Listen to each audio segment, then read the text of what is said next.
But so we have your newspapers in the studio. We'll start with the Daily Graphic. He has on the front page, give me Monday to rule. Akufo-Addo tells Ghanaians. The story is on page 3 of the paper. Let me just give you a gist of what the paper says. You can see Nana Addo Dankwa Akufo-Addo there in elegant white, looking really good.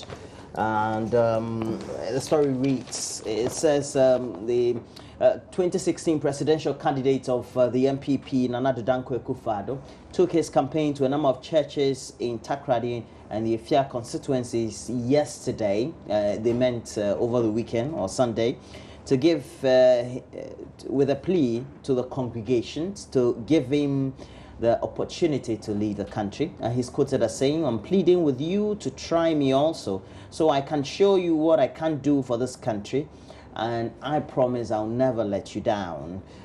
He told the Christians on the first day of Lent. It means that he may have visited the Catholic and Anglican churches on his campaign to win the confidence of the electorate during the first leg of his 4-day tour of the Western region.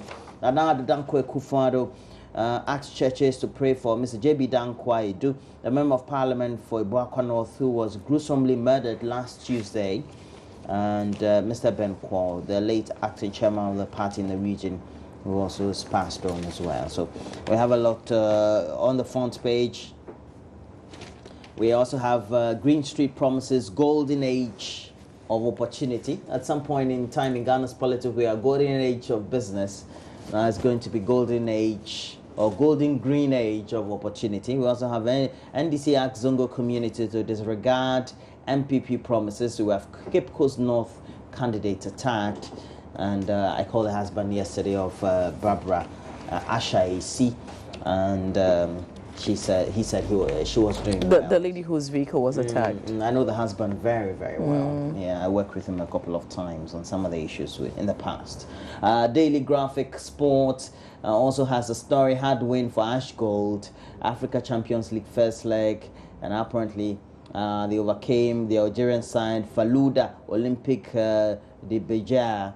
1-0 in the first leg, but that was at the Lenkley Stadium. Usually when you go to the North African countries, you are going to see fire. They are going to pour Gary, sand in your Gary, as Ben Efson was saying. We also have Hearts Beat Dreams at Daewoo. So those are the stories. So what league is this? This Hearts game? Oh, it's not a league. So this was like this a friendly. Agra play. Oh, Charlie. Before the league starts. Ghana the league has not started. And no, so, the league has not started. So the clubs have recruited, have trained, spent money on pre-season, and the league has not started. So they need to keep themselves active. But we say our football is still well. No. Our football is sick. Yes, really sick. Let me do the Ghanaian Times newspaper. And apologies, there's a gory story on the front page. Horror, man's hand chopped off for stealing motorbike. I'll give you a little bit of that story. 2 dead, 11 injured in accident. NPP slates Korle Klottey primary for February 27. And lunatic invades NPP candidates' residence. Also, president confers with Iranian leader. Comes with a picture of the president and the Iranian prime minister on the front page of the paper. Back page, Ash Gold, Pip Bejaya, and Hearts crush dreams FC in friendly. That's all we can do, play friendly games. Let me go to page 3 of this horror story of a man whose hand was chopped for stealing a motorbike, and the story says that angry town folks in Joja, in the Ketu North district of the Volta region, nearly chopped off the left arm of a man who stole a motorbike and stabbed its owner in the rib before attempting to flee. So Vincent Bologno, who is 38, who was described by the police as a notorious criminal, is receiving treatment at the St. Anthony's Hospital in Georgia. Assistant Superintendent of Police in charge of the area, who confirmed the story, told the Ghanaian Times newspaper at Georgia on Friday that the incident took place in the town on January 20 this year at about 2 a.m. You can continue to read the details if you're interested. But let's move on to 2 dead, 11 injured in accident. And the story says that 2 people died and 11 others are in critical condition at the Suhum Government Hospital after an accident on Saturday. The crash occurred at Chechere, a town along the Accra-Kumasi Highway in the eastern region. Lunatic invades NPP candidate resident happening over the weekend.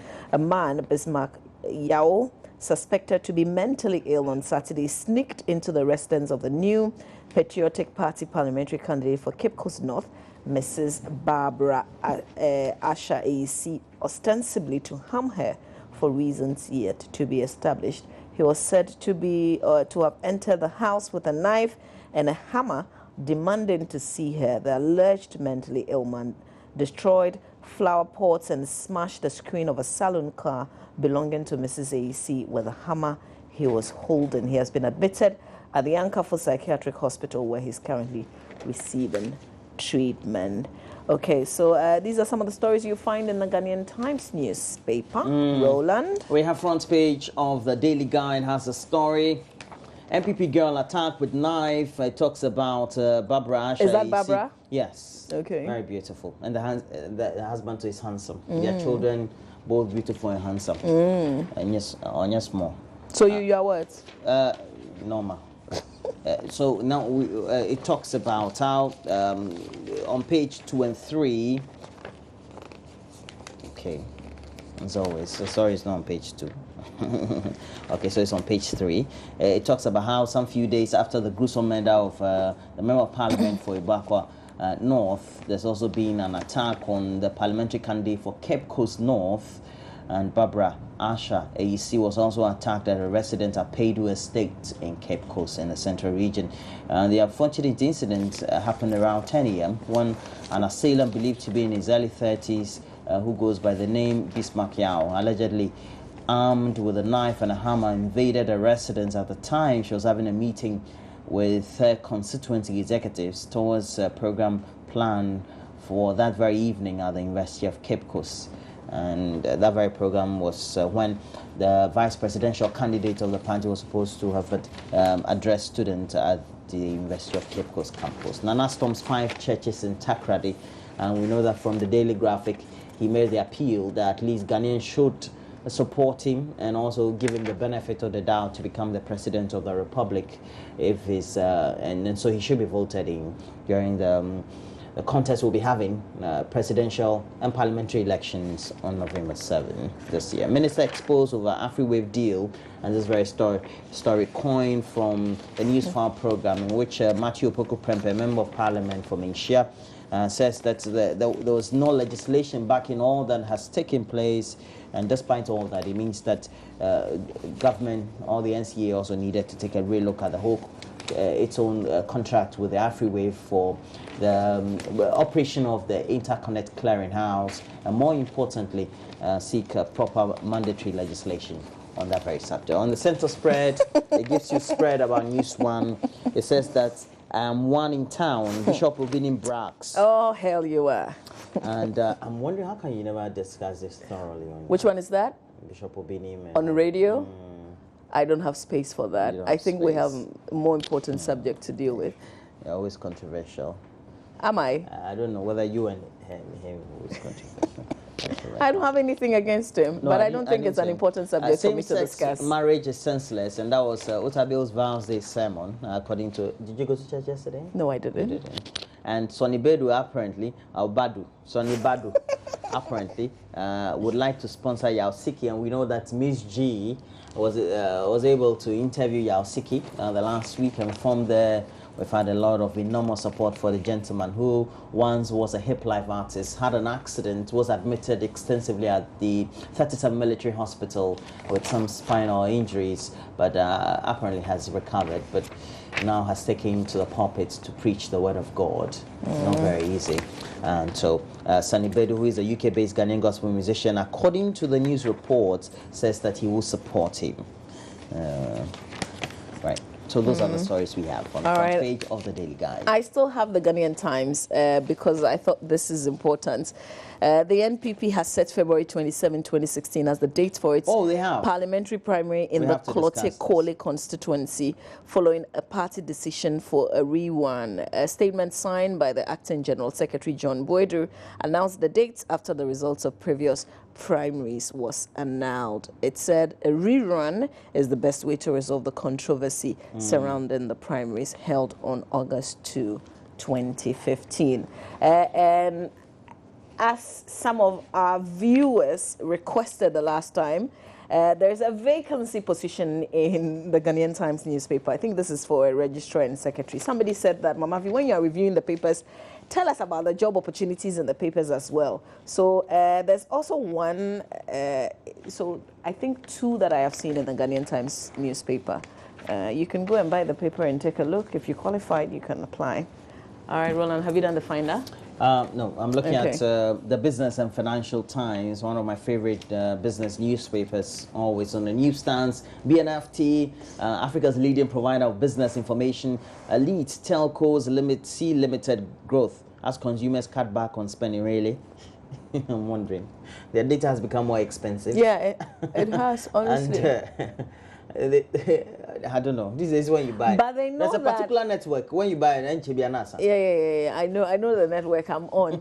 But you see, the thing is that they are smart. They know that if you've been browsing, a lot of people use their data to browse. If you do Facebook, if you're doing WhatsApp, they know that you can't stop. And you know the sites that usually take away a lot of your data, Facebook and WhatsApp. Yeah, it takes away. You may not necessarily be watching videos, but you'll be surprised that for the data that you buy for a particular month, you wouldn't even get to the end of the month. You have to renew. Yeah, it's true. And particularly for the network I use, I keep wondering. I said, I have only Facebooked and WhatsApp this month. I haven't watched a lot of the videos. I've used a lot more Wi-Fi. But not everybody also bundles. People just use their phones just to browse. But that's not economical.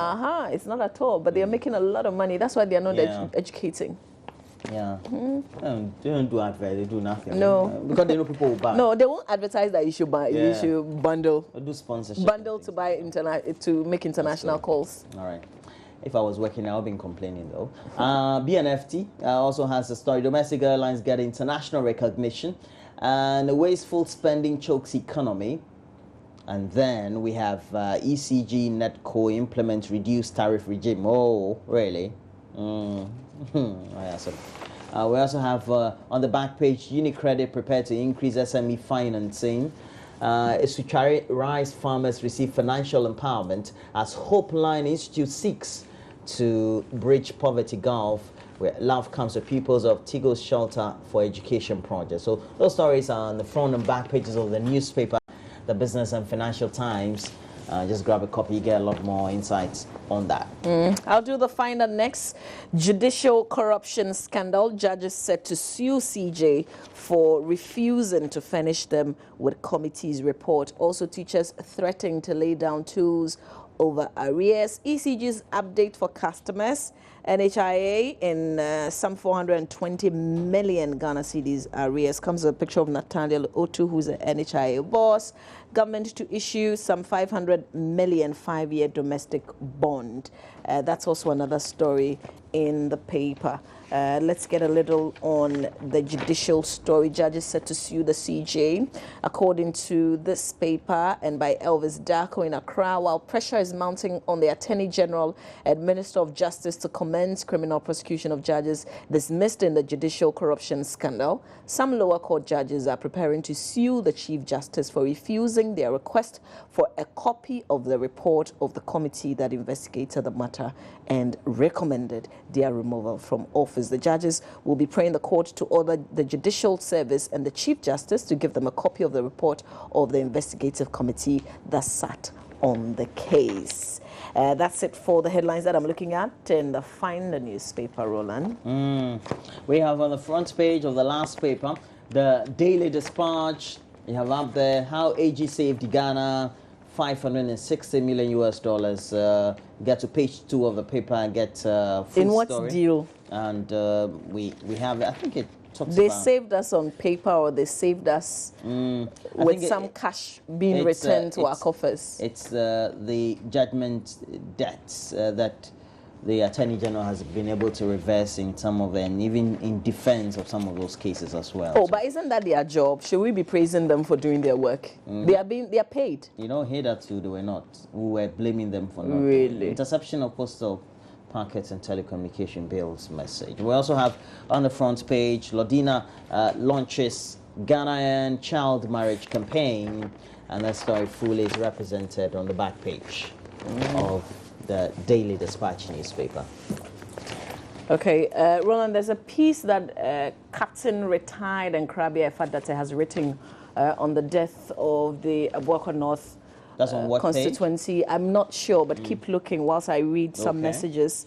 This one says, Happy Vows Day to Roland and Mama V. Ghanaians should vote NDC out in 2016 for its incapability to rule Ghana. Okay, that's a message. This one says, this is from Nantoma from Boko, says, good morning, Roland. I'm very happy to see you today. That means you're okay now. So yes, I'll help you say, thanks for your prayers. Olua Nagode. Okay. Nantoma, you sent me, Charlie. This one is a bit long, so let me read the last one that you sent. The suspect, okay, in the matter of the late MP said he was given 2,000 Ghana cedis to commit such unpardonable crime. Well, Nantoma, it has come out that he said he didn't say all these things. So it looks like we're back to square one. He's saying that he didn't even enter the late MP's room. So we'll see. We'll update you what we know, as of today and how we're moving forward.